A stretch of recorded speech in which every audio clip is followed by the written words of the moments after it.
Ang susunod na programa ay rated PG. Patnubay at gabay ng magulang ay kailangan sa mga batang manonood. Ang mga nakaraang emosyon sa bahay ni Kuya. Gaganap na ang inyong third Dream Team Challenge. Gaganap ang housemates sa isang live drama na tatakbo ng 3 araw. Kapag hindi sila nagkamali sa kanilang performances kada araw, makakakuha sila ng puntos. Kailangan nila makakuha ng 2 puntos para maging lucky 7 ang umabot sa big night. Bawal magkamali, walang take 2. Tutulong sa kanila ang batikang direktor na si Rory B. Quintos. Is this the Dream Team? Maliban sa pag-arte, ituturo rin sa kanila ang disiplina, focus, and alertness at pagtutulungan at saluhan sa kanilang performance. Ayoko isipin mo! Nagaling ka sa dehe niya! Sigaw ka ng sigaw. Hindi naman ako naniniwala na galit ka.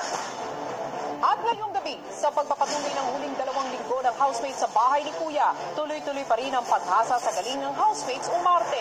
Ayoko nang ibalik ka, mag-isa ka. I don't believe you.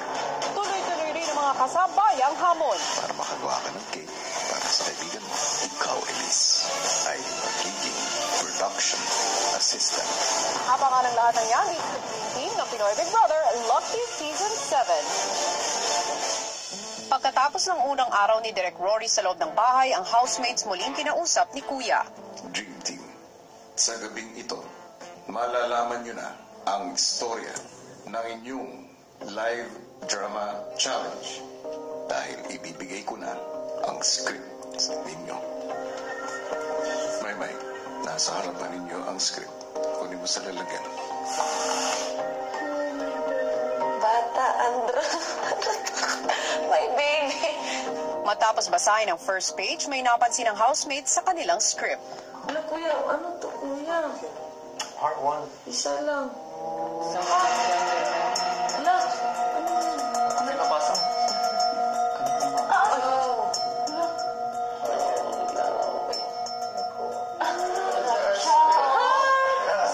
Ano, grabe siya. Ay, pasunod na mga... Isa lang yan. Hindi una. The rest of us. Housemates, kunin nyo na ngayon ang mga scripts ninyo. Siguro yung mabasa. Magbabasa? Uy, Siyempre naman. Joanna's text. ganda na ba ako?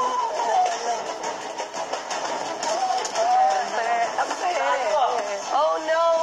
Panungkit. Bleeding. Lay it out right away. Lay it out. Oo, go. Sir Nico, Sampayan to the rescue. Ganda, lubog. Kumuha kami ng panungkit ni Edward at si Yong po at si Tanner ay lumusong na. Kasi kuya, pag nababad yun, mapupunit na. Lapel mo. Hoy, lapel mo. Ayun. Yung. Ayaw bumaba. Yun naman pala eh. Nandiyan naman pa. Dandan. Yay, done. We got it, and it was wet, and it wasn't really numbered, so we didn't know what was the order. Pwede naman natin basahin eh. Sunod-sunodin natin. Stick to the rock. It's Titignan gonna natin kung dry. tungkol saan. Sunod-sunod na. Excited ako na malaman po yung storya dahil binabasa po namin, Kuya. He tries to walk again. Pagiwang-gewang hanggang sa unti-unti matutumba but ika-scripturan into him and catches him. Mabagal ang lahat. Halos magkadikit na Love story po siya. Tapos yung mga nakalagay po sa script, puro po, as in, puro love. Wait lang. Number 9. Yung story po, Kuya, tungkol po sa mga tao from different walks of life. Tapos biglang nagmimi, tapos magpa-fall in love with each other sila, Kuya. Becky! Ako talaga na mo. Ayun, bongga ha. Ayoko na ganyang karakter. Ang layo sa akin ha. Bakit ka nga ba sanay sa ganong klaseng pagganap, Nico? Kuya, marami din po akong kaibigan, kuya, na mga Becky po. Sa kilos kasi nila sa pananalita, natutuwa po ako. Siguro, ginagaya ko po, kuya, tapos nakasanayan po. Okay, let's go. Tara, yung karakter na. Wala nga akong datong eh.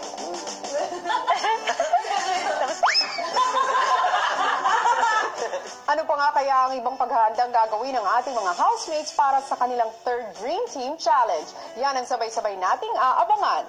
Hello Philippines and hello world! Nabigyan na nga ang housemates ng patikim ng buhay artista sa pagiging stricto pero epektibong magtrabaho ni Direk Rory.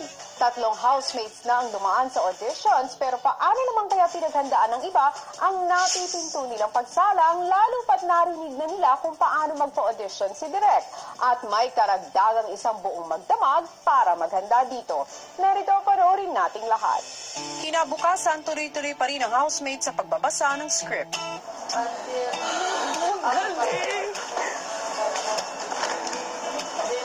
Ang mga hindi nag-audition, pinaghandaan naman ang pagharap kay Direk Rory. Gusto ko ikaw yung magkasama ko habang buhay. Pumapayag ako na magpagkasal sa'yo. Oo. Grabe.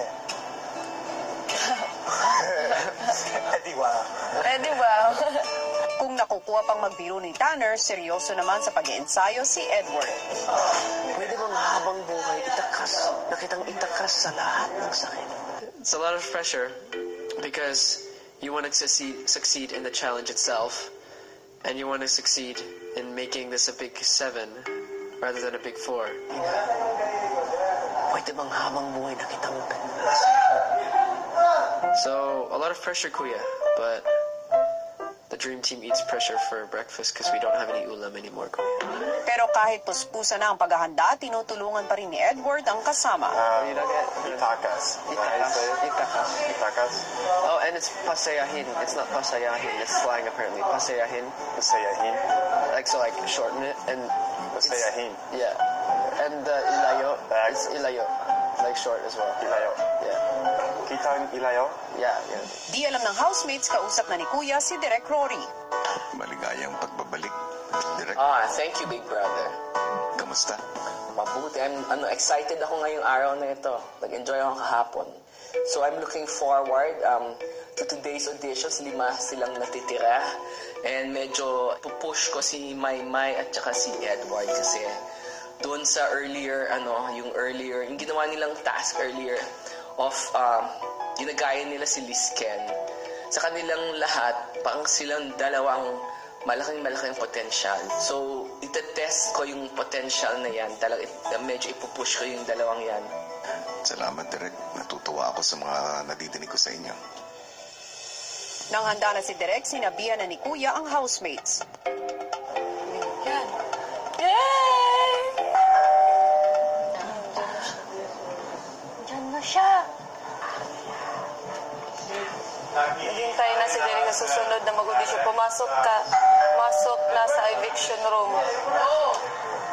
Agad na tumayo si Edward.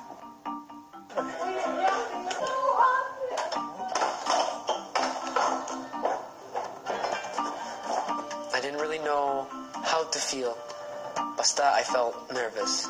I was gonna walk as an amateur, complete amateur with no experience really learning lines. Pero I wanted to do well. I wanted to seize the moment, Kuya. Sorry, Direk, for keeping you waiting. Hello, Edward. Good morning or afternoon. I have this. So how are you today? All right. What's this scene about? It's a character proposing to another girl. So these are just words, right? It doesn't matter what's coming out of your mouth. What is important is the emotion that is required. Yeah. Are you ready? Guilt. Action. Tingnan mo, ang ganda ng langit. Maganda talaga yan para sa'yo. Ayoko nang iisipin. I don't believe you.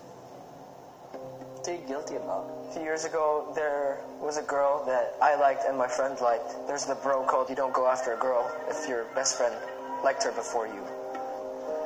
But I broke the bro code and I tried it anyway. What's it with your friend? I'll talk to Oscar. I didn't know what to do. Cared about both of you. I realize now I cared more about you. She didn't like me anyway. Dialogue. Tingnan mo, oh. Ang ganda ng langit. Maganda talaga yan para sa'yo. Pwede bang habang buhay na kitang itakas sa lahat ng sakit? Pwede bang habang buhay na kitang pasayahin? Magpakasal na tayo. Cut. How do you feel? Weird. Everybody was under the impression that, we had to figure out our own way of saying the words. And then that was going to be it. Mali. Sobrang mali. Was it guilt or sadness? Both, really. Both. Because for me, in that situation, they came hand in hand. Shake it off, do your breathing. Everything that I had prepared from the time that we got the script, just... Bye-bye! Are you ready? Yes. So, since you said sadness and guilt was in one emotion, show me a different kind of sadness. Crying is the easiest thing. Give me sadness without tears. What makes you sad, Edward? During my time here, during the teen edition, I liked a girl called Heaven. She was one of the people who really helped me feel happier. I told her at one point, she had someone waiting for her. That person actually is an artista. He came inside the house. Just like that, I was gone. I never cried. I just didn't talk. You tried to give that sadness without crying. Talk help. I never understood why, I didn't know what I did wrong, And to this day, I don't get why. I don't understand why. Dialogue. Tingnan mo. Ganda ng langit. Maganda talaga yan para sa'yo. Ayoko nang ibalik ka, mag-isa ka. Ayoko nang iisipin mo na galing ka lang sa trahedya. Gusto ko, isipin mo na galing ka dito. Pwede bang habang buhay na kitang itakas sa lahat ng sakit? Ina, pwede bang habang buhay na kitang isang pasayahin? Magpakasal na tayo. Cut. Okay, release it. To be honest, Kuya, I'm thankful that it happened. Because if it hadn't happened, I wouldn't been able to act sadness for Derek Roy today. You want to talk about it, Kuya? I'm okay now. How do you feel? So we're going through so many different things so quickly. But you want to be an actor, right? And when artista, ilang beses yan the whole day, right? Kaya mo? Kaya mo? Okay. Thank you, Direk.